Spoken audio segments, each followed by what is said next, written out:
तुम्हाला सगळ्यांना बोलवलं. गेले काही दिवस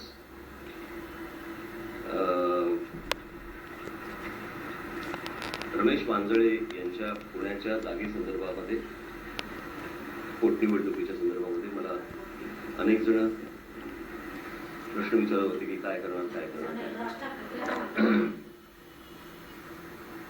मी इतके दिवस काही बोललो नाही या सगळ्या विषयासंदर्भात. याची थोडीशी एक बॅकग्राऊंड तुम्हाला सांगणं आवश्यक आहे वाटलं म्हणून तुम्हाला सांगतोय. आणि त्याचबरोबर तुमच्या मार्फत पुण्यातल्या त्या मतदारसंघामधल्या जनतेलाही कळेल की एक्झॅक्टली काय झालं होतं आणि काय.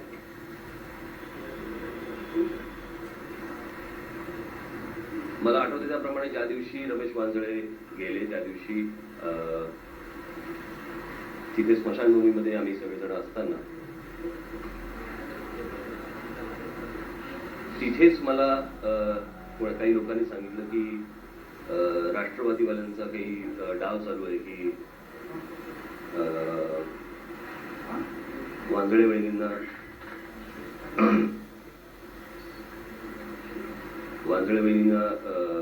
पक्षामध्ये घ्यायचं वगैरे. ती परिस्थिती अशी होती की त्यावेळेला मी या गोष्टीकडे दुर्लक्ष केलं. ते म्हटलं जर असावी आज अशा प्रकारे जर हे समजा विचार करत असतील तर यांचं काय बोलायचं यांच्या वृत्तीला. त्याच्यानंतर मला असं वाटतं काही 4-5 दिवसानंतर माझ्याकडे वसंत डावकरे आले होते काही वेगळ्या कामानिमित्त. आणि त्यावेळेला त्यांनी हा विषय माझ्याकडे काढला. तर मी म्हटलं आत्ताच वांजळे गेलेले आहेत आणि म्हटलं आता कुठे पोटनिवडणुकीच आपण बोलतोय. म्हटलं बरोबर दिसत नाही या सगळ्या गोष्टी. तेव्हा ते मला बोलले की नाही बरोबर आहे तुमचं, परंतु जर समजा मला असं वाटलं काही मी मध्यस्थी करावी किंवा मी बोलावं त्यांच्याशी तर मला नक्की सांगा तुम्ही, मी त्याला जरूर बोलू. काहीतरी त्यांचे जे नातेवाईक लागतात का काहीतरी असं काहीतरी प्रकार. मी ती गोष्ट सोडून दिली.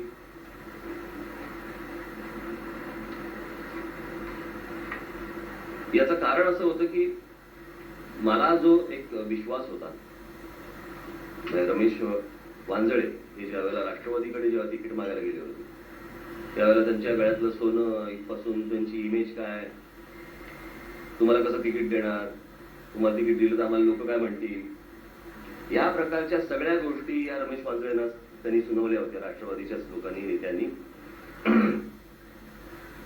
आणि एके दिवशी ते रमेश वांजळे मला भेटायला आले आणि भेटायला आल्यानंतर मला म्हणाले की मला तिथून मला उमेदवारी हवी आहे, मी उभा राहीन, तुम्ही मला जर एक सभा दिली तर माझी सीट नक्की कन्फर्म होईल, मी नक्की निवडून येईल, पण तुम्ही एक मला सभा द्या. माझ्याकडे तेवढा त्या विधानसभेच्या काळामध्ये तितका, कारण बऱ्याच मतदारसंघामध्ये निवडणूक लढवत असल्यामुळे प्रत्येक ठिकाणी जाणं येणं कठीण होतं. मी नाशिकला असताना रमेश वांजळे येऊन माझ्याकडे बसले, मी इथून हलणार नाही, मी एक सभा द्या, कोणत्याही एक सभा पाहिजे. करता करता मी त्यांना एक सभा दिली.